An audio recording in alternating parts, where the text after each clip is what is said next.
Por favor, tengan sus Biblias abiertas. Mateo capítulo 13, versos 53.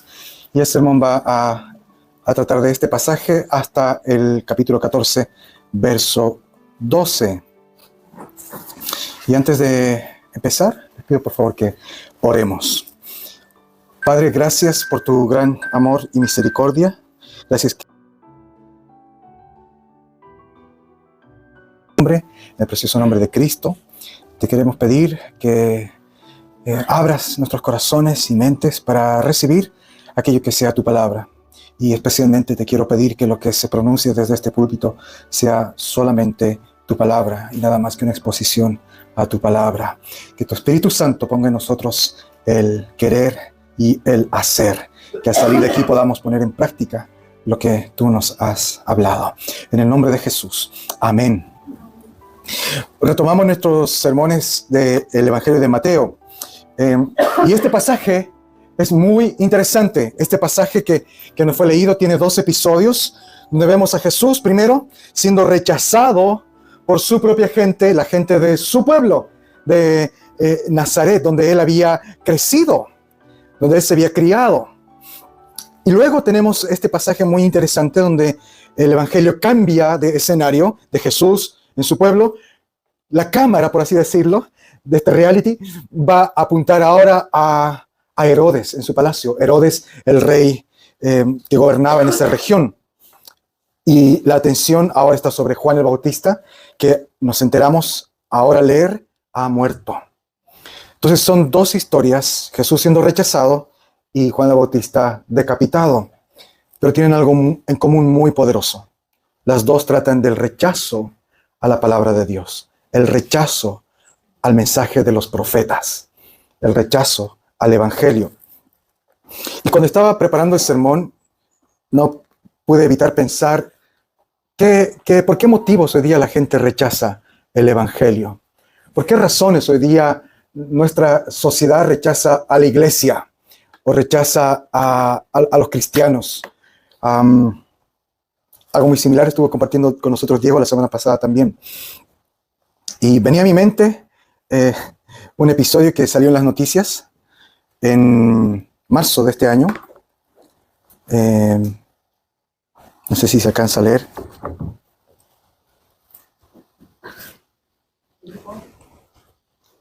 ¿Qué dice?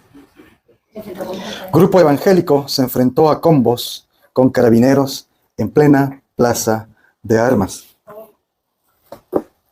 La historia es simple. Esto es el 21 de marzo.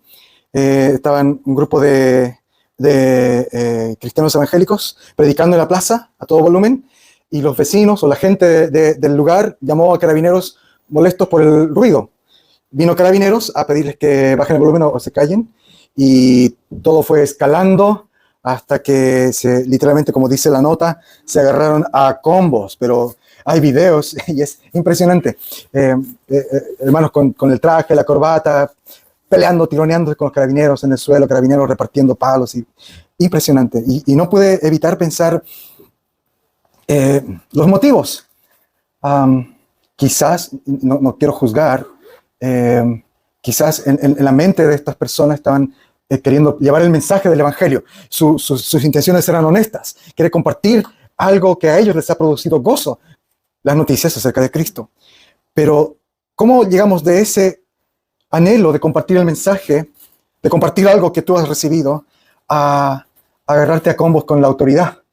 No encuentro las respuestas, pero lo que más me preocupa es que en la noticia queda esa imagen, ¿no es cierto? Queda esa imagen de que estos son los cristianos. Y venía a mi mente otras imágenes, los conocidos intervenciones y exabruptos del pastor, ¿cómo se llama? El famoso pastor, ya saben de qué estoy hablando, del pastor Soto.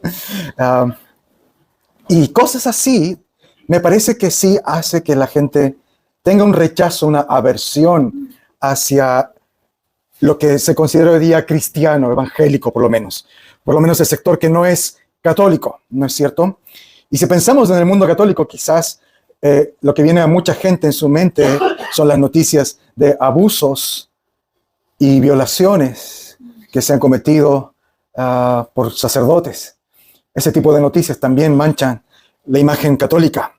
En el fondo es que hay muchas situaciones en la historia del mundo y especialmente de nuestro país acá, donde circunstancias puntuales llegan a las noticias y va manchando la percepción de la sociedad acerca del cristianismo, acerca de la religión, acerca del evangelio.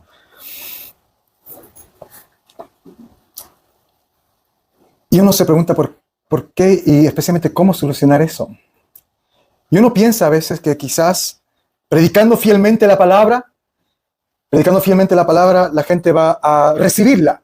En algún momento va a escuchar el mensaje de alguien fiel a las Escrituras, alguien que no va a producir un abuso, un maltrato o incomodidad, sino que va a tener la sabiduría de llegarte con la predicación de una manera tal que va a ser para bendición.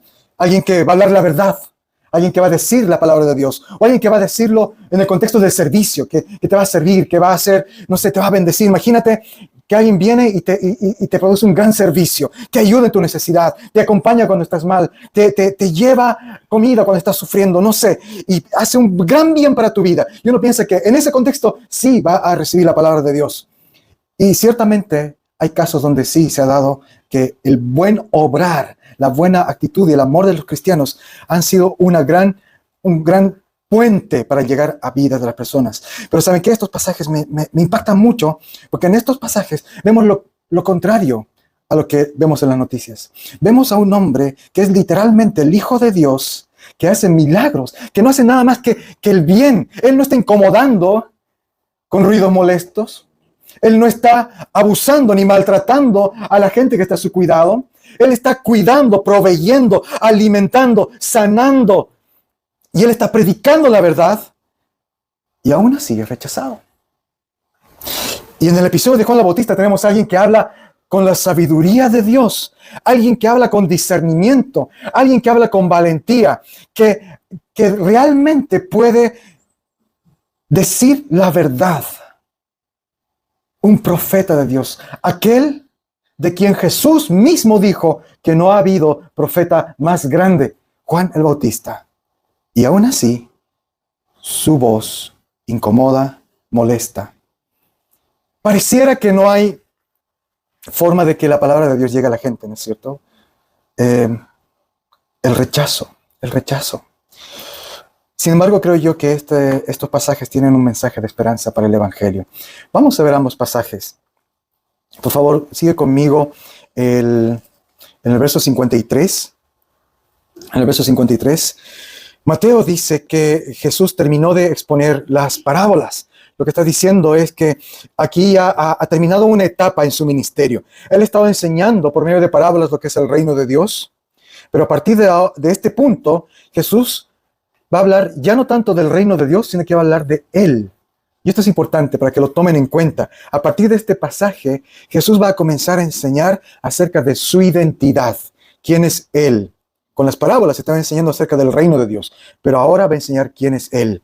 Y su enseñanza va a ser potente. Esta enseñanza va a culminar con Pedro diciendo, tú eres el Cristo, en el capítulo 16. Esta enseñanza va a culminar con la transfiguración, donde Jesús realmente muestra quién es Él. Entonces, toda esta sección, desde el final del capítulo 13 hasta el capítulo 16, trata sobre la identidad de Jesús. Y en este punto de la historia, Jesús ha alcanzado el pic de su popularidad.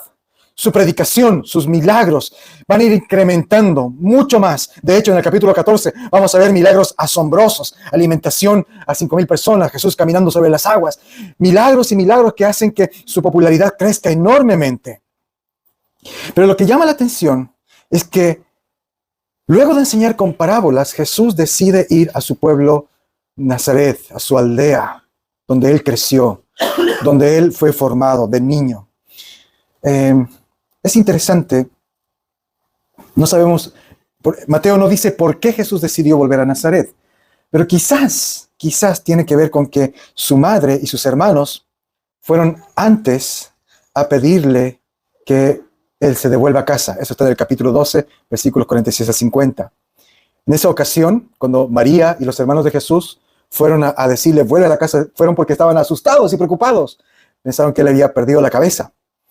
Y Jesús obviamente no los recibe, no les hace caso, porque Él ha venido a predicar el Evangelio. Pero también vemos que Jesús no rechazó por completo a su familia.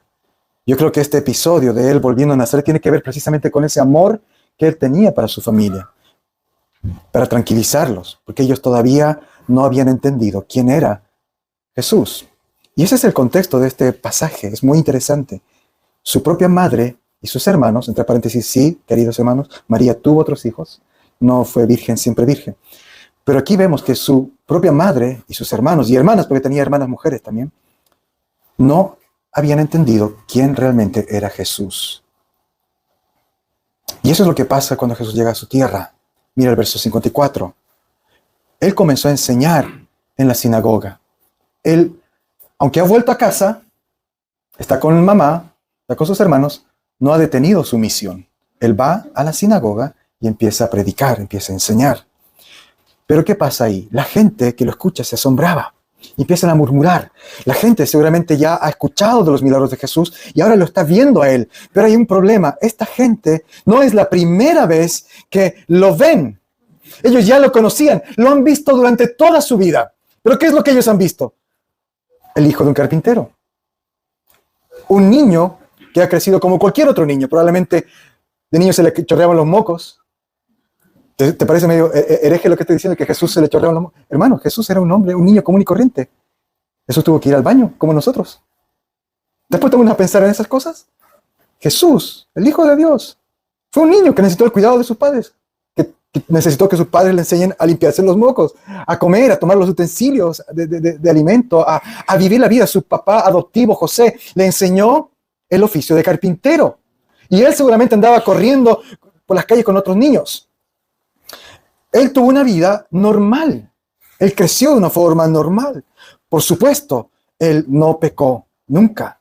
Pero a los ojos de todos sus vecinos, incluso a los ojos de sus padres, que ellos habían recibido del ángel, María había recibido del ángel, y sabían que él realmente había sido concebido por el Espíritu Santo. Aún así, María se dejó vencer por esta cotidianeidad de todos los días, tener a Jesús como su hijo.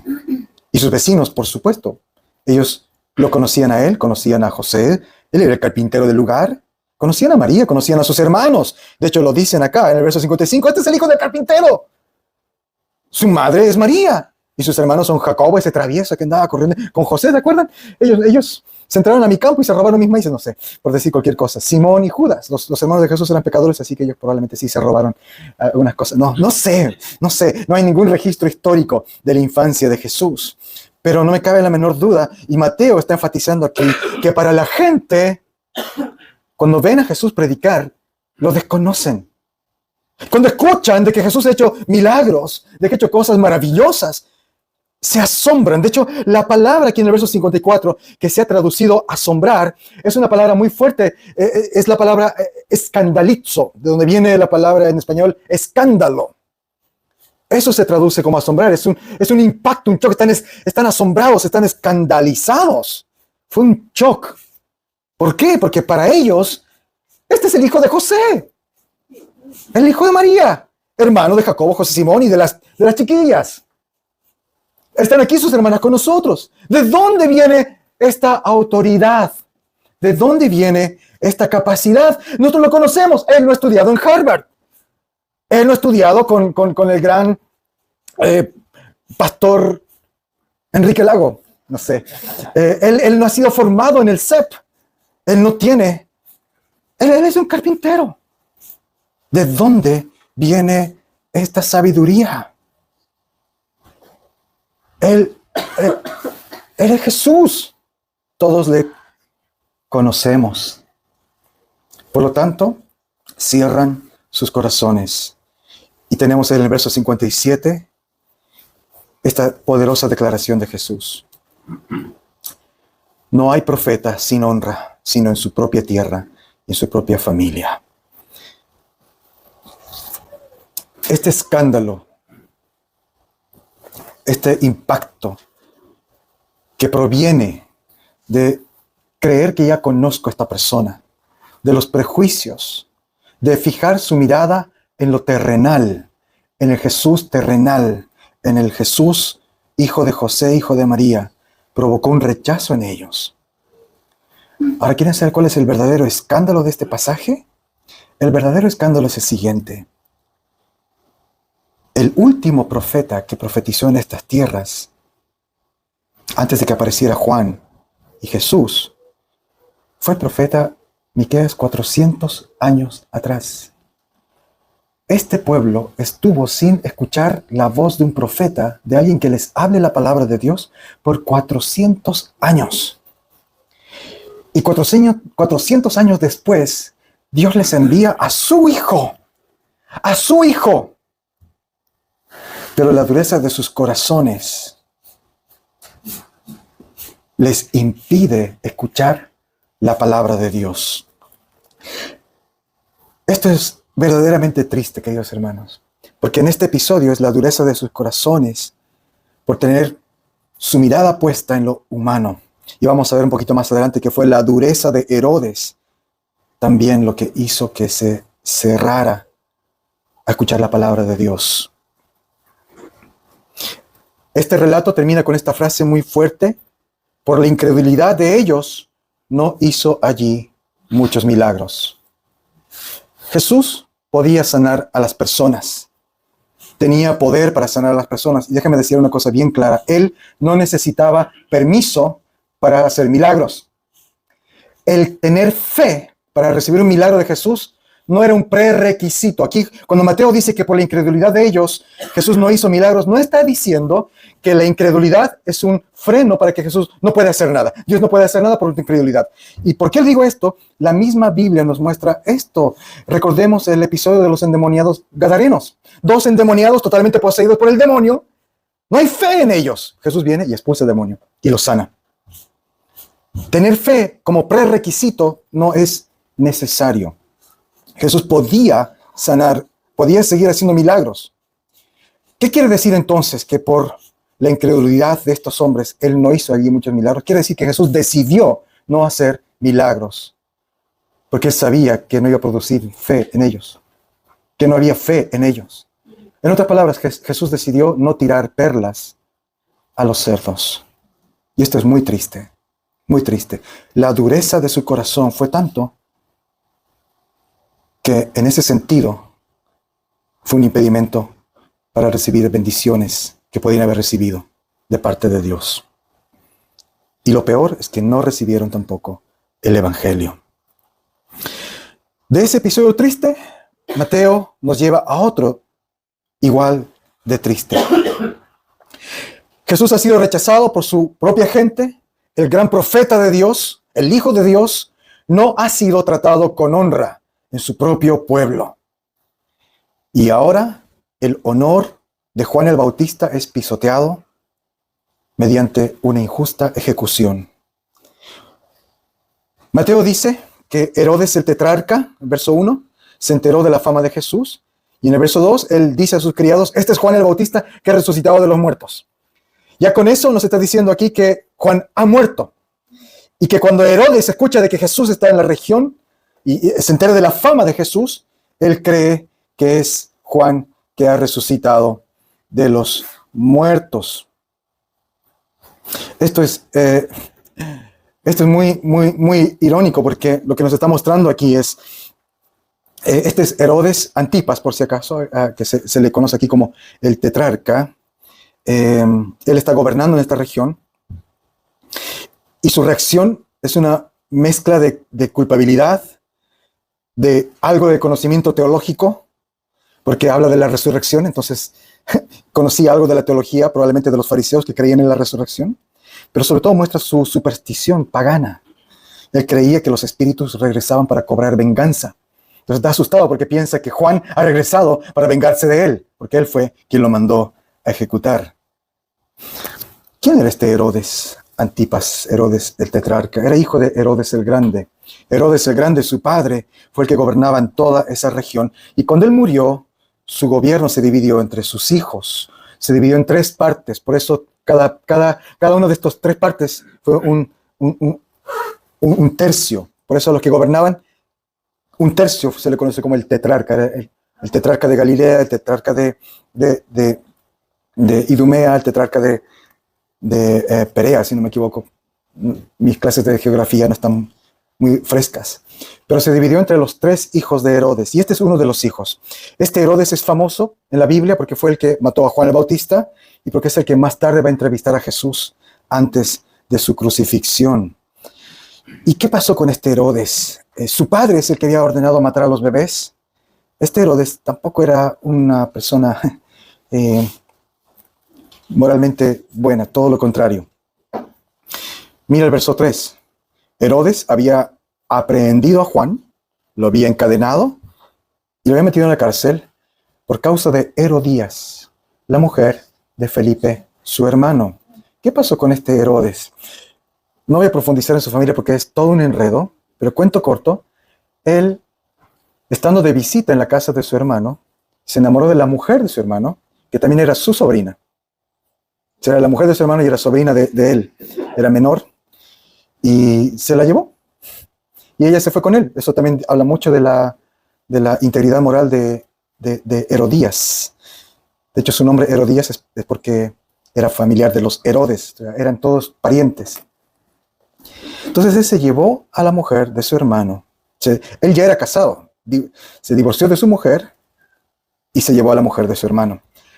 Y Juan el Bautista le decía que eso estaba mal, que eso era pecado.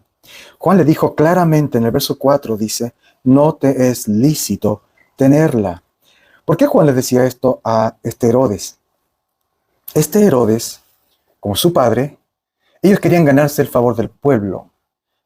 Ellos fueron nombrados reyes de esa región por los romanos, pero en realidad ellos no tenían ningún derecho al título. Porque recordemos que la promesa del reinado era para un descendiente de David. Herodes, el padre de estos tipos, no era descendiente de David. De hecho, ni siquiera era judío de pura cepa. Era mitad, un tercio judío. Él provenía de la región de Idumea, de una región lejana. Pero él era un hombre muy poderoso que compró su derecho al trono y los romanos se lo dieron. Entonces, estos Herodes nunca fueron aceptados por el pueblo, por su proveniencia, porque no eran judíos. Entonces ellos toda su vida enfatizaron de que sí eran judíos, de que sí adoraban al Dios de los judíos, al Dios de la Biblia. Fue tanto su afán de querer congraciarse con el pueblo que fue Herodes el Grande, su padre, el que mandó a reconstruir el templo. Ellos quisieron comprar el favor de los judíos y ciertamente lograron comprar el favor de los líderes religiosos, pero del pueblo todavía no. Ellos eran muy unidos con gran parte de los religiosos, con los sumos sacerdotes, con la élite, pero el pueblo, el común del pueblo no los aceptaba. Entonces, Juan le hablaba a este Herodes a partir de la ley de los judíos y les decía, tú te dices a ti mismo judío, entonces vive bajo los mandamientos de Dios. Nosotros los judíos tenemos que obedecer la ley de Dios. Y la ley de Dios en Levítico 18 y en el Levítico 20 dice muy claramente que Dios está en contra de los matrimonios incestuosos. Levítico 18:16, Levítico 20:21. Entonces Juan denunció esa práctica. Y eso molestó mucho a Herodes. Pero dice la Biblia, Mateo dice aquí que Herodes tenía miedo de Juan porque la gente lo veía como un profeta. ¿Te das cuenta la unión con el otro pasaje? Jesús dice, no hay profeta que es honrado en su propia tierra. Y aquí vemos a Juan que sí era recibido y la gente sí, a Juan lo veía como un profeta, pero igual está preso por Herodes, uno que se proclamaba el rey de los judíos. Porque Juan le decía que estaba pecando. Herodes dice que quería matarlo, pero tenía miedo. Y esta es la triste ironía. Dios envía 2 verdaderos profetas a su pueblo, a su amado Hijo y al gran Bautista, el más grande de los profetas del Antiguo Testamento. Pero ambos son rechazados, no son escuchados. Uno es silenciado con la indiferencia y el otro es silenciado con la ejecución. Es potente, es potente. La historia de Juan es triste. En otros evangelios dicen, en Marcos 6 dice que Herodes tenía cierto aprecio por Juan, que le gustaba escucharle. No le gustaba el mensaje, pero a pesar de eso le gustaba escuchar a Juan. Parece que había algo de aprecio por él, porque Marcos dice que cuando Juan el Bautista murió, Herodes se puso triste. Pero el punto es de que a él no le importó al final del día. Estaba de cumpleaños, como muchos de nosotros en estos meses estuvimos de cumpleaños. Herodes estuvo de cumpleaños y él armó el tremendo fiestón para su cumpleaños. Fue una tremenda fiesta donde bailó la hija de Herodías. Esta no era su hija de él, era hija de Herodías. Y tanto le agradó el baile a Herodes que perdió la cabeza. La forma como está escrita este verso indica dos cosas muy fuertes. Uno, la palabra que se ha traducido como muchacha es una palabra que en el texto original es muy claramente, está hablando de una menor de edad. Esta niña tendría entre 12 a 14 años. Dos, el baile que ella realiza es erótico, es sensual. La forma como está redactado el texto habla de un hombre que literalmente ha perdido la cabeza por una obsesión sensual en la niña.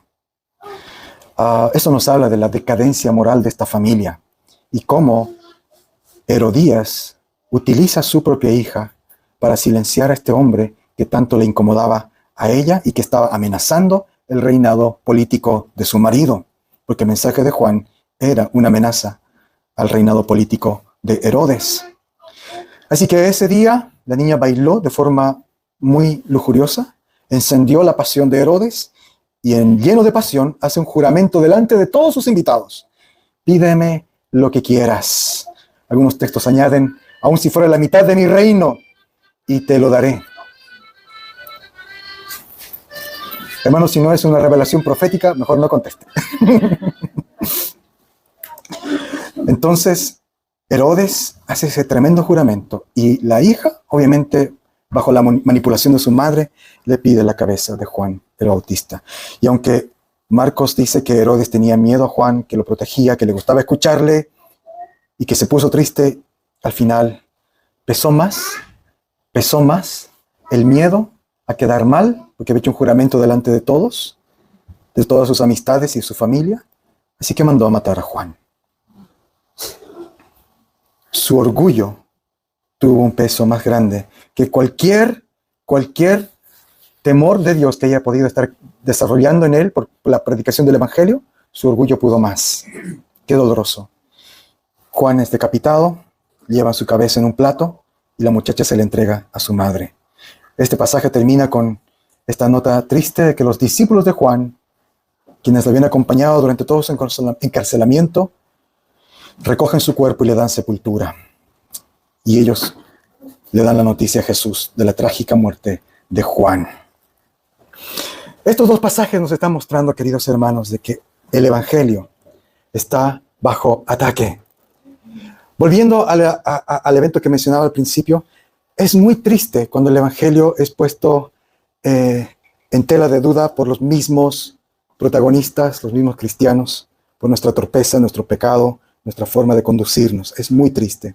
Pero ¿saben qué? Es igual de triste cuando nos quedamos callados. ¿Qué hubiera pasado?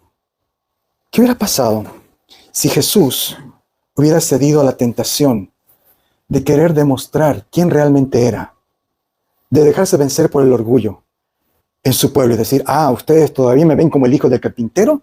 Pues vean ahora el milagro que voy a hacer. ¿Te das cuenta? Escándalo. Escándalo. Muchos hoy día están tratando de llevar el Evangelio mediante el escándalo. Pero en el fondo lo que quieren es vindicar, establecer su propia posición. Vuelvo al pastor Soto. Vuelvo a estas demostraciones. ¿Realmente estamos predicando el Evangelio o estamos queriendo golpear la mesa para demostrar nosotros somos lo que tenemos, la verdad? Jesús no cedió a esa tentación. Él fue fiel. Pero por otro lado, hay quienes hablan la verdad sin temor, como Juan el Bautista. Y quizás él no esté haciendo escándalo, quizás él no esté golpeando la mesa, ni metiendo boche, ni peleándose con carabineros, pero su mensaje igual incomoda. Hermanos, el mensaje del Evangelio va a incomodar y va a molestar. Metamos boche, nos peleamos con carabineros o no. El mensaje de Juan llegó a hacer un dedo en la llaga en la moralidad torcida y podrida de Herodes. Y el Evangelio, nuestra predicación, especialmente en su aplicación en la moralidad, en los actos de santidad, de arrepentimiento, va a incomodar a gente, va a molestar. Y muchos van a querer silenciarlo, van a querer callarlo. Juan estuvo preso por decir la verdad. Y hoy día muchos cristianos que no son escandalosos, quizás que no están haciendo protagonistas en las noticias, sí están siendo perseguidos. De hecho, lo irónico en nuestros tiempos es de que en las noticias salen aquellos que se pelean con carabineros, pero nadie habla de los verdaderos cristianos que están siendo asesinados, torturados, perseguidos en el mundo. De hecho, ni siquiera los mismos cristianos que tanto protestan contra genocidios en algunas partes del mundo están al tanto de que hay un verdadero genocidio apuntado hacia los cristianos. Así que, hermanos, ¿cuál es el mensaje para nosotros? Prediquemos el Evangelio. Este mundo necesita gente valiente, pero gente que también ame, que pueda hablar la palabra de Dios. No necesita demostraciones falsas de autoridad.